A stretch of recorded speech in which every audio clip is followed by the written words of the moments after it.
Nang Surabaya itu ada program menggunakan bahasa Jawa sebagai bahasa pengantar berita. Begitu kita memakai bahasa Jawa tadi Surabaya, harus dipertahankan bahasa seperti ini. Itulah fungsi kita. Ya. Itulah fungsi media menggali dan kemudian mempertahankan dan populer.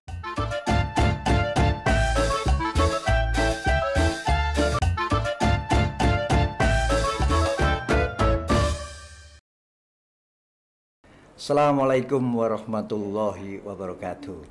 Jumpa lagi dengan Cah-Cahmu, Cangkir Cahmu dalam program Cangkruan Karo Mikir. Bersama saya Abdul Muiz dan seperti biasa di Studio 5 jatimnews.id 57 sudah ada tamu ya. Tamu yang memang saya nantikan. Sulit menemui narasumber yang satu ini karena kesibukannya di lapangan mencari jejak-jejak wisata dan bersejarah, yaitu heritage. Cak Nanang Purwono. Assalamualaikum Cak Nanang. Waalaikumsalam Cakmu. Alhamdulillah sehat ya. Alhamdulillah. Loh, Ya. ono apa iki mari tatoan ya? Oke. Kepanasan. Kepanasan. Sobat, Cak Nanang ini dulur lawas yang pernah sama-sama membidani program Boso Surabaya yang sampai sekarang masih bertahan, yaitu Pojok Kampung. Pojok ya? Kampung. Di Ya. sebuah TV lokal, disebut aja wong pian Iya. alma mater awak dhewe. Pojok Kampung di JTV. Ini awal-awal mendirikan itu gimana ya, Nang? Ya, jadi JTV kala itu kan TV lokal. Jadi supaya TV lokal ini berbeda sama TV yang lain, apalagi nasional, maka kontennya pun juga harus lokal. Konten lokal ini apa yang kira-kira bisa diangkat sebagai sajian informasi dan hiburan? Maka kami berpikir bahwa itu adalah sesuatu yang terkait dengan budaya. Iya. Budaya lokal. Apa budaya lokal itu? Nah, salah satunya adalah bahasa Surabayaan. Bahasa Surabaya, bahasa Jawa, subdialek Surabaya. Bahasa Jawa kan agak ya, bahasa Jawa Mataraman. Bahasa Jawa yang mungkin dipakai di Madura, katakanlah, dengan lokatnya Madura. Madura ya. Iya. Ngalaman. Ngalam sendiri. Ono Jawa daerah wetan di daerah Osing atau Osing, Banyuwangi. iya, Banyuwangian. Nah, Surabaya itu punya bahasa khas, bahasa Jawa subdialek Surabayaan. Nah, Sing inilah sing medhok, nggarai kuping. egaliter itu. Bahasa yang kosakatanya merupakan tumbuh dari apa yang kita lihat keseharian, maka itulah yang kemudian kita pakai sebagai bahasa pengantar. Iya. Nah, bahasa pengantar memakai bahasa Jawa Surabaya yang kala itu mungkin masih sangat asing. Loh, bahasa berita biasanya kan Indonesia. Iya. Atau bahasa Jawa yang apik pisan. Tapi kita ini menggunakan bahasa Jawa sub Surabaya yang seperti itu, yang orang sering mengatakan koyok kampungan yang ngomong bahasa seperti itu. Iya. Tapi itu kan bahasa kita, bahasa asli kita yang kemudian kita pakai sebagai pengantar. Nah, muncullah sehingga bahasa yang kita pakai ini menjadikan inspirasi buat kita kala itu, karena mencari kosakata yang memang pas buat pojok kampung gitu ya. Nah, kosakata yang pas ini adalah kosakata yang yang memang itu arek ngampel ngomongnya seperti itu.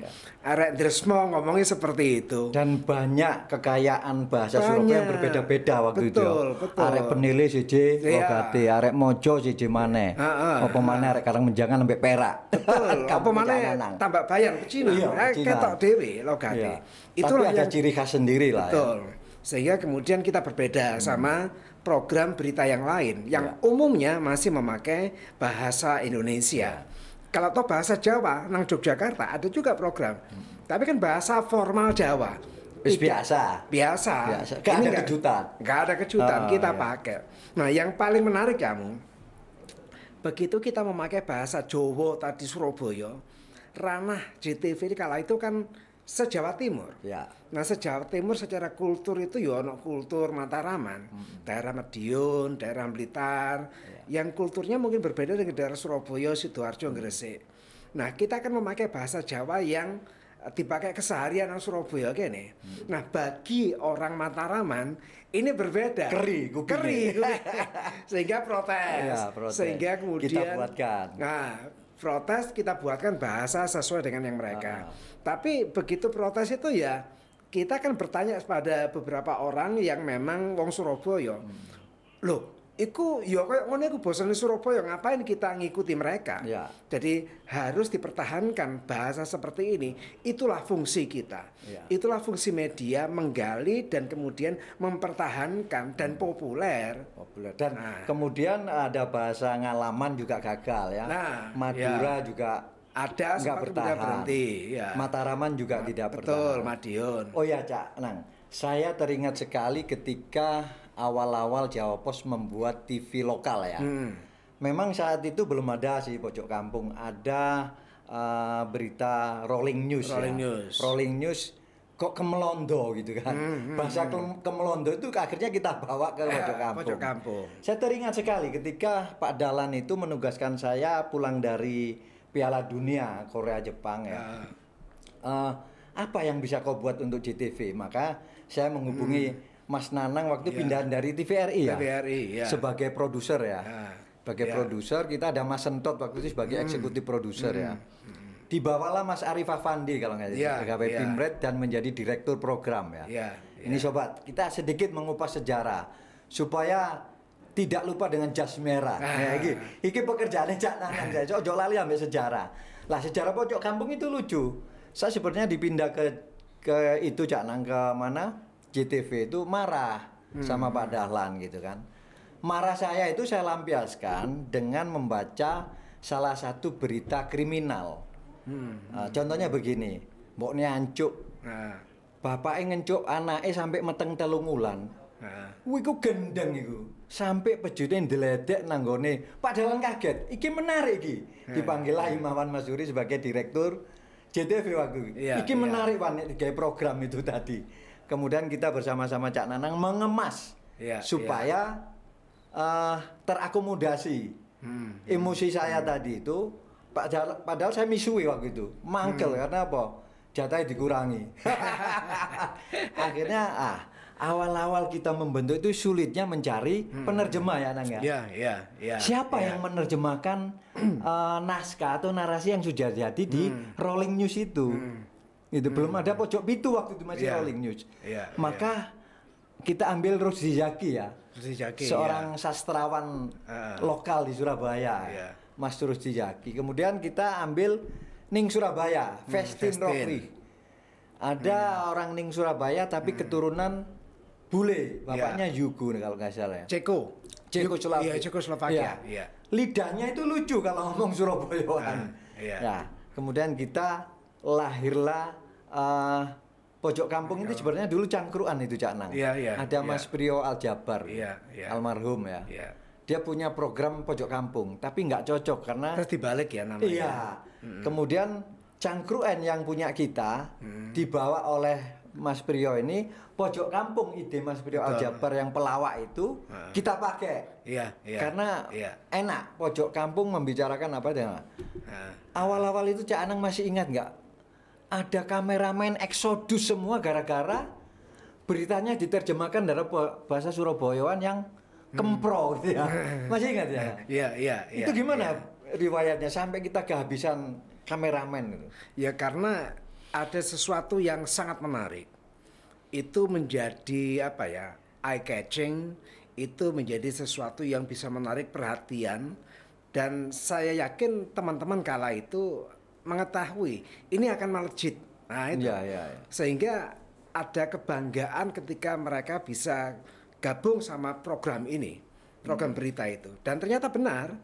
Jadi melejit itu misalkan sampai dipanggil KPID kala itu kan.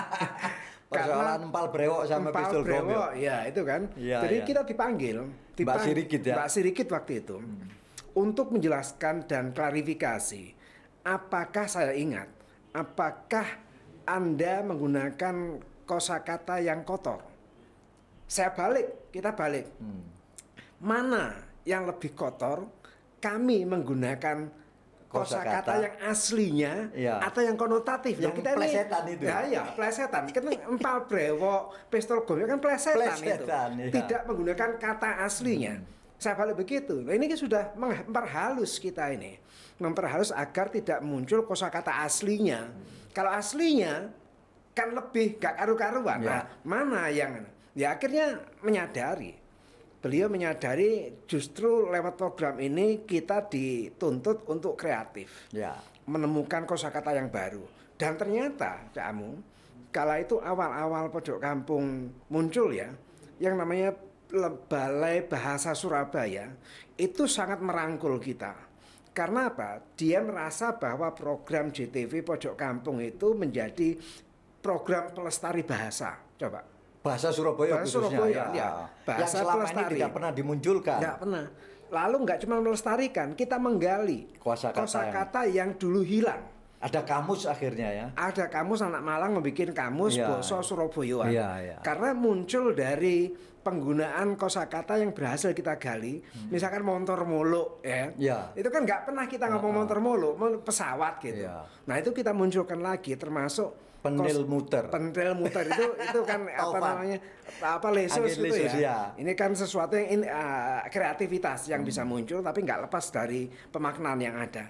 Sehingga kata-kata baru muncul. Kata-kata yang hilang bisa muncul lagi. Digunakan setiap hari berarti itu sama dengan promosi kan begitu.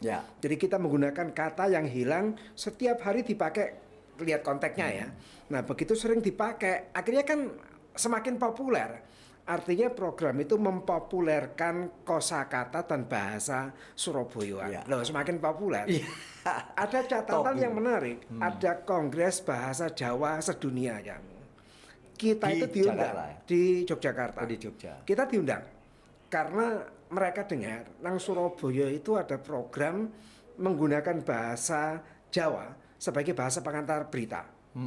Lalu saya diminta untuk berbicara. Satu ya intinya sebagai mewakili mewakili JTV dan sudah waktu itu sebagai belum sebagai produser. Nah, kita jelaskan ya ke tamu-tamu Jawa yang berasal dari Suriname ada, Kaledonia, dari Belanda, dari Australia ada. Kita sampaikan bahwa ya alhamdulillah perusahaan kami itu sangat peduli kembali ke lokalitas, ke budaya. Kemudian 26. Mereka iri karena di tempat mereka tidak punya lembaga media yang bisa menggunakan bahasa Jawa sebagai bahasa pengantar program. Apakah program hiburan, apakah program berita, sehingga ya bahasa yang mereka gunakan natural saja, tidak ada upaya-upaya untuk melanggengkan. Sesama yang ada di Jawa saja, tidak semua punya program atau punya kebijakan membuat program berbahasa Jawa. Hanya kita, itulah yang mereka iri. Ternyata nang Surabaya itu ada perusahaan media yang menggunakan bahasa Jawa sebagai bahasa pengantar, yang pada akhirnya bahasa Jawa Surabaya itu semakin populer dan dikenal nang Papua, Surabaya, Jakarta Surabaya. Ini kan akhirnya ya jadi ikon, kebanggaan ikon kita. Ya, kemudian juga ada Bali waktu itu dengan bahasa Bali juga tidak terlalu booming, tidak terlalu up ya. Saya pernah teringat ini Mas, sebelum saya meninggalkan JTV untuk tugas yang lain keliling Indonesia itu pernah dipanggil para habaib sama para kiai sama Mas Arif Afandi. Karena kiai ada mate. Iya, kiai dibahasakan kiai mate. Wah, geger banget. Kita dipanggil di apa bukan dihakimi sih, di sidang pokoknya. Itu di dekat Chandrawilwatikta sana. Akhirnya dihabisi sudah dapat input. Nek mate iku nikmatin teh. Nek mati itu nikmatin mati apa berhenti. Jadi apa ya yang ya wafat. Loh, wafat kan bahasa Arab. Ya apa boleh akhirnya kita sepakati Janang ya. Kalau kiai meninggal dunia apa? Wafat. Wafat sampai sekarang ya.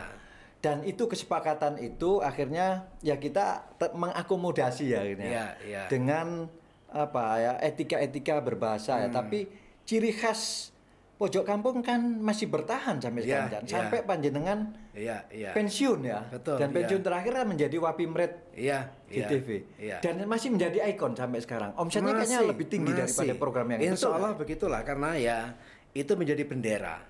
Jadi bendera stasiun TV lokal JTV, sehingga itu menjadi bendera, menjadi cendela untuk melihat lokalitas dan cendela untuk melihat peristiwa yang ada. Peristiwa di Jawa, peristiwa di Jawa Timur, terlebih Surabaya, itu lewat jendela program ini bisa dilihat di Belanda. Bisa dilihat oleh mereka yang tinggal di Suriname. Betul. Karena memang apalagi sana suka kita dengan bahasa ditangkap, kemudian disiarkan ulang di negara mereka, dan bahasa Jawa itu yang kita pakai itu ada kesamaan. Bahasanya sifatnya ngoko. Kalau kita ngomong halus, malahan mereka nggak ngerti. Pas dengan program Pojok Kampung. Sehingga waktu Anda sampean ke sana itu ya? Iya, itu ya. Acara apa itu di Den Haag? Itu kan diundang. Jadi yang di Suriname diundang, itu malah seperti tamu raja. Kemana-mana diajak, kemana-mana disuruh cerita, kemana-mana disuruh apa itu Pojok Kampung. Jadi ya seperti ambasador begitu. Menceritakan tentang budaya gitu. kita, menceritakan program ini apa. Dubes khusus Pojok Kampung. Lalu seperti apa budaya Jawa dan sebagainya. Ya karena begitu mereka melihat peristiwa yang terjadi di Jawa lewat program Pojok Kampung, itu mereka semakin kenal dengan nenek moyangnya. Nenek moyang yang ya Jawa yang bahasanya ngoko. Karena ada program yang mereka lihat juga, tapi berbahasa Jawa halus. Ya mereka nggak ngerti, ngertinya bahasa Jawa ngoko dan bisa ngerti lewat program Pojok Kampung. Ketika awal-awal saya menjadi eksekutif produksi kan memang tak buat kasar ya supaya untuk menarik pemirsa ya. Sekarang ini diperhalus demandnya Jana dan tidak mengurangi nilai orang untuk melihat itu. Karena kita adaptif, itu menyesuaikan, adaptif itu kita juga mengakomodasi protes-protes. Mengakomodasi ya, tapi tetap apa yang memang itu bahasa Surabaya, meskipun terdengar kasar bagi mereka, ya tetap kita pertahankan ini. Jadi pakemnya sudah ketemu sekarang ini? Udah ketemu lah. Jadi satu mempertahankan kosakata, dan apabila memang ada sesuatu yang menurut mereka kurang pas gitu, yang masih bisa kita lenturkan, ya kita lenturkan. Kalau yang tidak bisa karena memang ini Surabaya, ya iki lho Surabaya. Wis mengakomodasi lah. Kita dengan bahasa-bahasa dari beberapa daerah yang ada di Surabaya ya. Sudah ada pakem sekarang ya. Terus ini dulu masa saya menjadi eksekutif produser Esprot itu susah mencari presenter. Sekarang udah banyak. Gimana caranya? Sebetulnya hingga sekarang itu tidak mudah mendapatkan presenter berbahasa Surabaya. Masalahnya apa? Ini kan bahasa keseharian, kolokwial. Jadi bahasa-bahasa yang natural kita pakai. Tetapi begitu kita disuruh ngomong memakai bahasa Jawa Surabaya dengan modal formal, itu tidak semudah kita ngomong normal begini. Bergaul gini ya, dalam pergaulan. Jadi seperti ngomong bahasa asing. Itu kan?